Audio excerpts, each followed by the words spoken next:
Olá, bem-vindos ao podcast Família CPE. Eu chamo Maria Inês Costa, sou responsável de recursos humanos e hoje tenho connosco a doutora Joana Urpina, médica dentista, que está connosco há 22 anos. Vamos falar da importância da saúde oral nos atletas. Olá, obrigada pelo convite. Eu estarei sempre disponível quando precisar, como sabe. E realmente, a saúde oral nos atletas é muito importante e talvez seja um bocadinho descurada porque ainda não há a percepção da relevância que ela tem na performance desportiva do atleta, exatamente.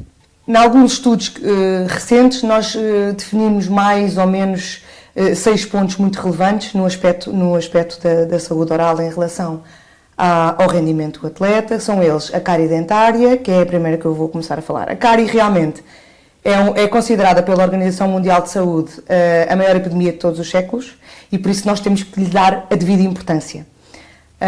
A cárie é uma doença infecciosa, é uma doença que passa de dente para dente e de pessoa para pessoa e, portanto, transmite ao resto do organismo uma quantidade de sinais e sintomas e ao indivíduo também que podem realmente afetá-lo no seu dia-a-dia. E o seu dia-a-dia inclui os treinos, os jogos e, portanto, o atleta tem que estar preparado.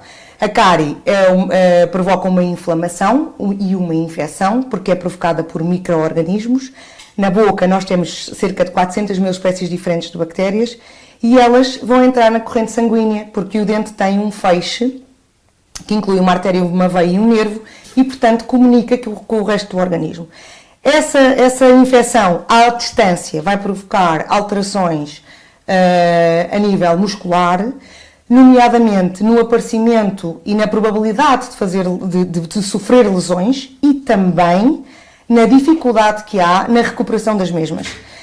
Cientificamente, chegamos ali a um valor entre 20% a 22% da maior dificuldade da recuperação das lesões. Portanto, temos que dar mesmo atenção à saúde oral dos atletas. Por isso é que o exame médico desportivo tem a parte da avaliação estomatológica, tem cáries, não tem cáries, que é algo que às vezes se descura, que as pessoas não fazem. É verdade, mas hoje em dia, mesmo nos grandes clubes, e nós temos um programa de formação de atletas que fazemos com muito prazer e nós conseguimos perceber que mesmo nos grandes clubes, às vezes esse exame médico desportivo é feito através de uma pergunta do género: já foste ao dentista? Há quanto tempo não vais ao dentista? Tens cáries? Não tens cáries? E não é realmente um exame clínico como deveria ser feito. E isso é uma coisa que nós, CPE, gostaríamos de mudar e de trazer os atletas à nossa clínica e fazer-lhes realmente um exame como deve ser. Pronto, no seguimento... Má oclusão. A má oclusão.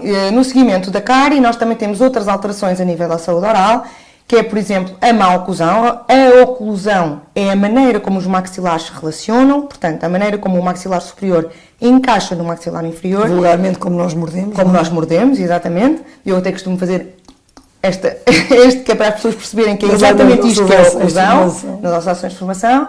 A oclusão é muito importante, porquê? Porque realmente no nosso organismo existem 7 sistemas subposturais e um deles é o crânio-mandibular. E o crânio-mandibular inclui a mandíbula. E a mandíbula é o único osso móvel do organismo e, portanto, a alteração do equilíbrio da mandíbula é muito importante para a postura do indivíduo.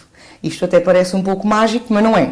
Porque a mandíbula e o maxilar se relacionam de uma maneira que, se for equilibrada, nos dão uma determinada postura e, se for desequilibrada, alteram a nossa postura, nomeadamente a nossa pegada plantar. E isto é importantíssimo no desporto, porque os pés são fundamentais, a não ser na natação, em que realmente eles não existem da mesma maneira do peso, não é? Mas no resto dos desportos os pés são fundamentais e há realmente uma alteração na pegada plantar se esse indivíduo tiver má oclusão. O que pode potenciar mais lesões. O que pode potenciar mais lesões, o que obriga o organismo a fazer compensações, que também vão ser percebidas pelos músculos e pelas nossas articulações e, portanto, nós estamos a fazer o movimento de maneira errada. Portanto, uma consulta médico-dentária na especialidade de ortodontia pode resolver e pode prevenir este tipo de lesões, porque nós temos que apostar na prevenção. Portanto, se o médico conseguir definir que este indivíduo, se usar aparelho ou se for sujeito a outros tratamentos, consegue morder de uma maneira mais eficaz, vai também obter maior performance. Já para não falar na alimentação, que é muito importante para os atletas, e a maneira como nós mordemos vai definir a absorção dos alimentos. Porquê? Porque o bolo alimentar é formado na boca, e se esse bolo alimentar não for formado como deve ser, no seu início da digestão, que é oral, quando chega ao estômago vai de maneira diferente, quando chega ao intestino vai de maneira diferente e é absorvido, os nutrientes são separados de maneira diferente e absorvidos de maneira diferente. Isto para um atleta é importantíssimo porque a nutrição é fundamental. Mas também temos a parte da respiração, na mordida. Exatamente. E do sono, não é? A má oclusão, nós devemos lembrar-nos que o céu da boca é o chão das fossas nasais, portanto é o chão do nariz, e ao chão do nariz, quando há uma alteração a nível do palato, vai haver uma alteração da respiração. E isto pode realmente definir indivíduos que sejam respiradores orais. Os indivíduos com respiração oral apresentam pela boca, exatamente, mais fadiga muscular, apresentam uma menor capacidade de oxigenação das células em cerca de 18%, e, portanto, isto tudo depois se vai refletir no seu dia-a-dia também, nomeadamente no sono, na atenção, no desempenho escolar, e isto tem consequências. Para o atleta também. E no desporto, provavelmente a resistência, a capacidade de força explosiva. A força explosiva também vai diminuir, porque se diminui o oxigênio, diminui essas respostas que nós esperamos num atleta. E há quem diga que até pode afetar a concentração do atleta. Exato, foi o que eu disse. Vai haver a concentração a nível escolar e também na sua atividade. Exatamente. E os famosos terceiros molares? Que é uma área que a Joana é uma área que eu gosto bastante. É a minha área de intervenção maior, é os terceiros molares inclusos.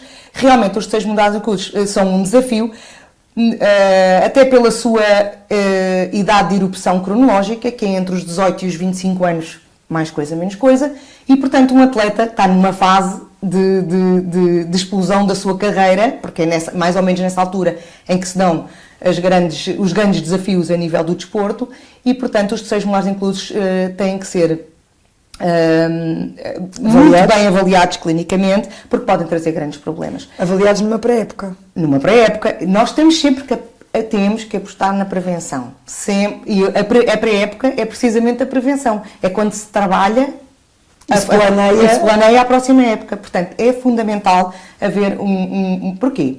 Até porque também há aqui uma outra situação. Se realmente os indivíduos, atletas, tiverem que ser intervencionados, tem que ser na pré-época, porque eu depois não vou permitir que eles façam desporto, porque isso era mau, e portanto, ou isso não acontecer, eles depois ficam inadaptados para o jogo ou para os treinos, e isso é uma coisa que o treinador não quer. Portanto, se for avaliado na pré-época, nós conseguimos fazer tudo num timing, sem prejudicar o atleta. Acho que isso é fundamental. Existem ainda outros problemas na inclusão dos terceiros molares dentíferos, portanto, definitivos, que são, a inclusão é quando a posição dos molares não está na arcada, não está à vista, e está dentro do osso, que é o seguinte: nos desportos de impacto, isto pode favorecer a fratura da mandíbula. Porquê? Porque onde há dente não há osso, e portanto à volta haverá ar, e ao haver ar durante o choque pode favorecer a fratura. E temos que evitar isto, porque nós temos que trabalhar na segurança dos atletas. Nós somos responsáveis por isso. Os médicos são das equipas, os treinadores também, e o próprio atleta também deve ser responsável. A verdade é que tem que se começar a trabalhar para o compromisso com a prevenção da lesão, não é? Para mim, é a chave. A prevenção é a chave em medicina. E Joana, e todos os terceiros molares, todos os sisos devem ser extraídos ou não? Os sisos que estão na posição correta são extraídos se for realmente necessário. Até por algumas outras questões, porque às vezes os sisos, mesmo na posição correta, provocam alguns sintomas que nós reparamos que, quando fazemos a extração dos sisos, eles desaparecem, nomeadamente as dores de cabeça. Às vezes acontece isso. Mas não é sempre. Às vezes não temos mesmo necessidade de os extrair e não vamos fazer nada porque não tínhamos necessidade, não é? Já bem basta aquilo que temos que fazer por necessidade. Olha, mas também nos estudos, os atletas apresentam normalmente muita doença periodontal, correto? Sim. Eu costumo dizer que nós dentistas em consultório fazemos 50% e que os outros 50% têm que ser feitos em casa. E a higiene oral é uma das coisas que o indivíduo está responsabilizado de fazer diariamente, não é? Está responsabilizado nesse sentido, porque tem que fazer uma higiene oral cuidada. Quando isso não acontece, aparecem as doenças periodontais. O que são as doenças periodontais? São as doenças que afetam os tecidos moles.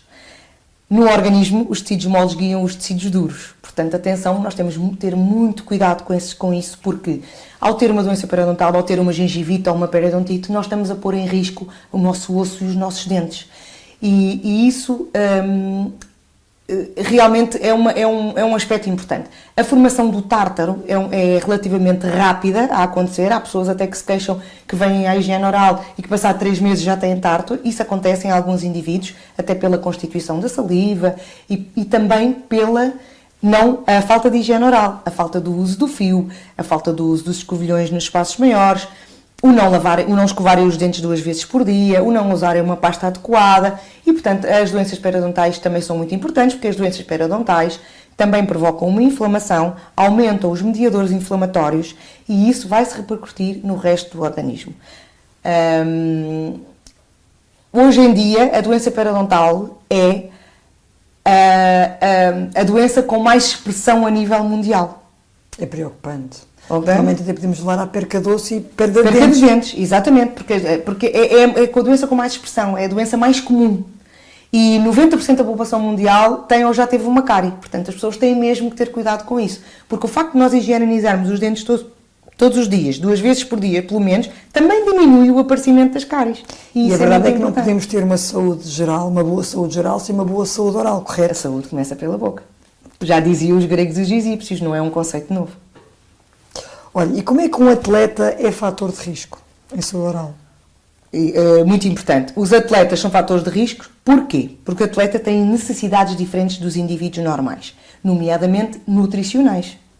Os atletas têm que comer, ou devem comer, uma alimentação extremamente cuidada, rica em hidratos de carbono, usam os géis, as barras, as bebidas isotónicas, tudo isso altera o pH da saliva, tudo isso faz erosão do esmalte. Os hidratos de carbono transformam-se em açúcares na boca. Às vezes achamos que não comemos açúcares e comemos. Às vezes eu ouço na minha consulta, eu não comi açúcares ontem. Eu disse, então o que é que foi o seu jantar? O meu jantar foi massa com, vamos imaginar, com cogumelos. Eu assim, massa é um hidrato de carbono e é um açúcar, porque transforma-se em açúcar na boca. E as pessoas, não me diga, mas eu achava que como não tinha comido doces, não tinha comido açúcar. E não é assim, as pessoas não estão informadas nesse sentido. Portanto, os cuidados de higiene têm que ser redobrados. Redobrados. E ainda há uma outra situação também, outros 2 ou 3 questões que eu quero referir, que é, durante a prática do exercício físico, existe desidratação, xerostomia. O que é a xerostomia? Nós ficamos com a sensação e, na verdade, estamos mesmo com a boca seca. Isso também altera o pH da saliva. Ora, se nós utilizamos barras, géis e bebidas isotónicas, temos uma descida do pH da saliva. Não temos, a saliva defende-nos de todas essas agressões, mas como ela não está a ser produzida na mesma quantidade, ela não nos está a defender. Então nós temos que redobrar os nossos cuidados. Temos também uma alteração das nossas defesas. O organismo, quando está a ser puxado de alguma maneira, neste caso de esforço físico, também faz uma alteração nas defesas. Também há uma baixa das nossas células de defesa. E isso faz com que nós estejamos mais suscetíveis para outro tipo de problemas. Portanto, temos que ter um cuidado redobrado. No caso dos atletas, mais ainda, não é? Mais ainda. Depois também há a componente psicológica. Os atletas são muito afetados psicologicamente, têm que ser seguidos nesse aspecto também. A mente é muito importante. A mente e o corpo têm que estar equilibrados para conseguirem seguir em frente, como eu costumo dizer.